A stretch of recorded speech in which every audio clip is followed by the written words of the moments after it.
اللہ الرحمن الرحیم الصلاۃ والسلام علیک یا رسول اللہ وعلی آلک وصحابک یا حبیب اللہ۔ بنی اسرائیل کے ایک عابد تھے جو صدیق یعنی اول درجے کے ولی کے منصب پر فائز تھے۔ شان یہ تھی کہ خانقاہ پر بادشاہ حاضر ہو کر حاجت دریافت کرتا، مگر آپ رحمت اللہ علیہ منع فرما دیتے۔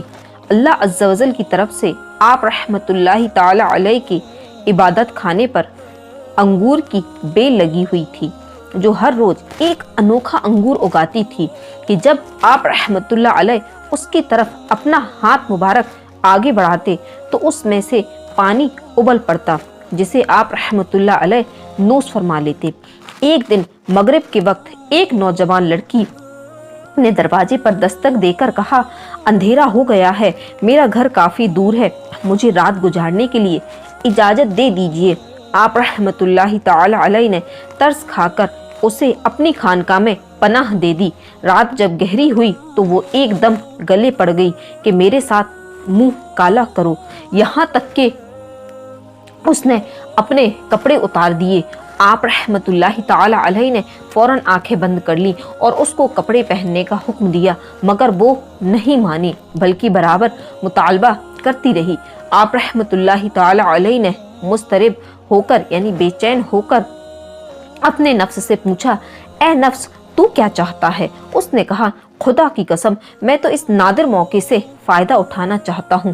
فرمایا، تیرا ناس ہو، کیا تو میری عمر بھر کی عبادت ضائع کرنے کا امیدوار ہے؟ کیا تو طالب عذاب نار ہے؟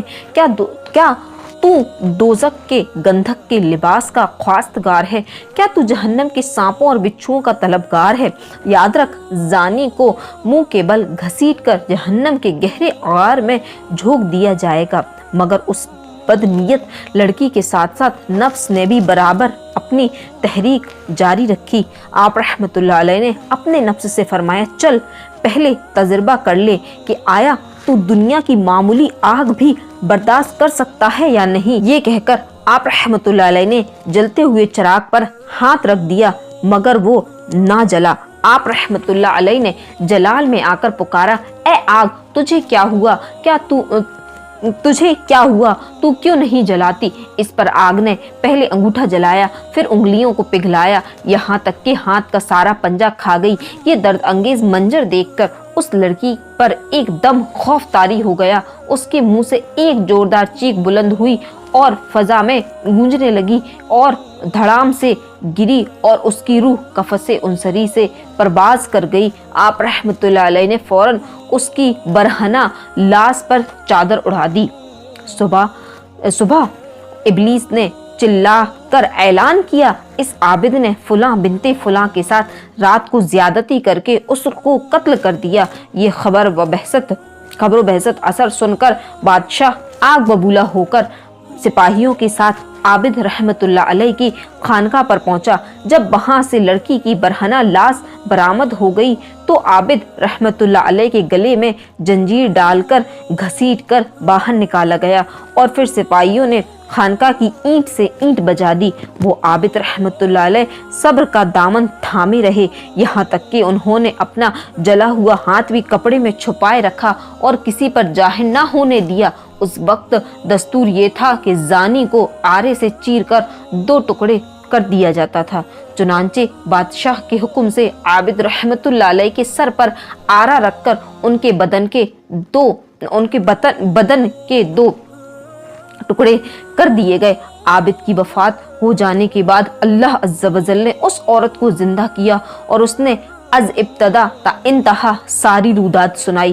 جب آپ رحمت اللہ علیہ کے ہاتھ سے کپڑا ہٹایا گیا تو لڑکی کے بیان کے مطابق واقعی وہ جلا ہوا تھا۔ اس کے بعد لڑکی حسب سابق پھر مردہ ہو گئی۔ حیرت انگیز حقیقت سن کر لوگوں کے سر عقیدت سے جھک گئے اور وہ خوش نصیب عابد رحمت اللہ علیہ کی اس دردناک رحلت پر سبھی تعصب و حسرت کرنے لگے۔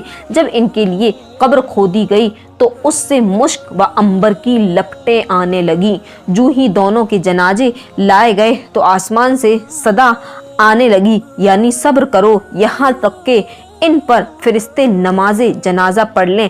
تدفین کے بعد اللہ رب العالمین جل جلالہ نے خوش نصیب عابد رحمت اللہ علیہ کی قبر پر چنبیلی کو اگایا۔ لوگوں نے مزار پر انبار پر ایک کتبہ آویزہ پایا جس میں کچھ اس طرح مضمون تھا: بسم اللہ الرحمن الرحیم، اللہ عز و جل کی طرف سے اپنے بندے اور ولی کی طرف میں نے اپنے فرشتوں کو جمع فرمایا۔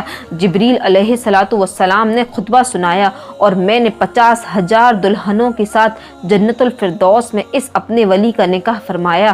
میں اپنے فرما بردار اور مقربوں کو ایسے ہی انعاموں سے نوازتا ہوں۔ سبحان اللہ عز و جل ہم سب کو ان بزرگ کے صدقے سے، غلط کاموں سے، گناہ بھری زندگی سے توبہ کی توفیق عطا فرمائے۔ ہم سب کو ایسا بندہ بنا دے رب کہ جیسا وہ چاہتا ہے، ہم سب سے راضی ہو جائے، اور ہم سب کو جو غیر محرموں کی یہ دوستیاں ہیں، یہ جو غیر محرموں کا میل ملاپ ہے، یہ جو غیر محرموں کی طرف رجحان ہے، ان سب سے اللہ عز و جل ہم سب کو نفرت دے دے اور ہم سب کو شریعت پر چلنے کی توفیق دے دے۔